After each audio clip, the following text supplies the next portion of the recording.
Exactly. It depends what you're at, and you get rejected work instead of having a cocktail. Lavish ones. You know, some of the solutions Considered to be the oral, even though, you know, you set up a neighborhood killed so easily. So that's very important.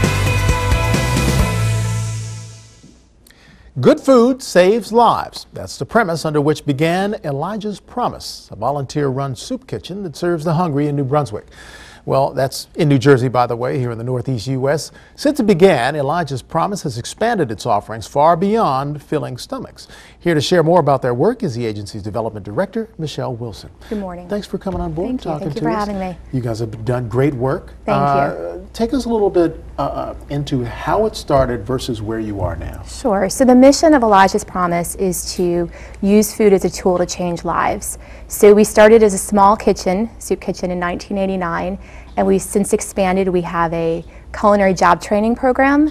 We have community gardens. We have a catering division that serves over 100,000 meals to low-income seniors. Wow. And children. The folks in the catering department are graduates of our culinary school, so we use food to change lives. And you actually grow, you have a farm, but you actually grow food. We have small gardens, and then we also partner with Rutgers to have some farms, and over the summer we get just a tremendous amount of fresh produce each week from Farmers Against Hunger in New Jersey. So they are hugely supportive of our programs, and we depend on their generosity to do what we do. Now, are all of the people volunteers, or do you have paid folks that are working? We do have paid food staff. processing? We have over 2,000 volunteers a year. We have volunteers at our soup kitchen, at our community cafe in Highland Park, and we also have volunteers who come in and help us process the food during our busy season when the fresh produce is coming in.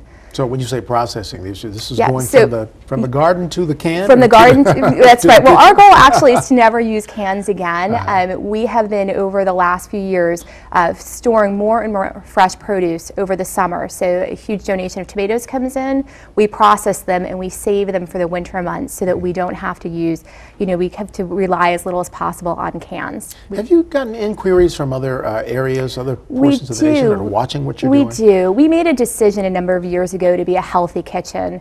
Our patrons and our guests who come to eat with us face a myriad of challenges, including healthcare challenges. And we did not want to contribute to the challenges they're already facing. So when you come eat a meal at our community soup kitchen, you're getting a healthy meal.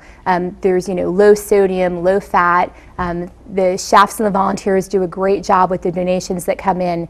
And so our goal too in the garden projects is to use these, the fresh produce in the off season as well. So we're serving healthy meals 365 days a year. Wow. How many people are you serving at this juncture? We serve about 500 meals a day. Actually, our meal counts are up 10% from this time last year. So as the economic downturn has hit, we have not just seen a decline in our guests at all. So we serve over 100,000 meals a year at our community soup kitchen. That's a lot of folks. We have not missed a meal served in over 18 years. So blizzard, hurricanes, we've been open because we know that if we're not open, folks might not have an opportunity to eat. Are you seeing a changing demographic in the kinds of people you're serving, say single men versus families? We do. We see, we've recently, since last September, expanded our hours. So we're open continuously between 11 and 7 p.m.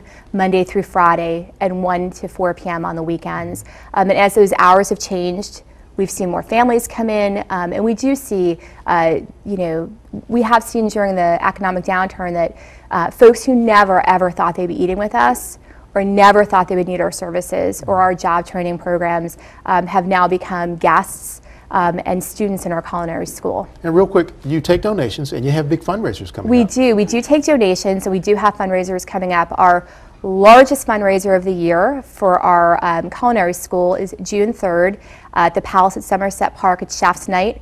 Over 35 of the area's very best restaurants participate, so it's really a great food fest. And our Turkey Trot fundraiser is coming up. That's our fundraising walk.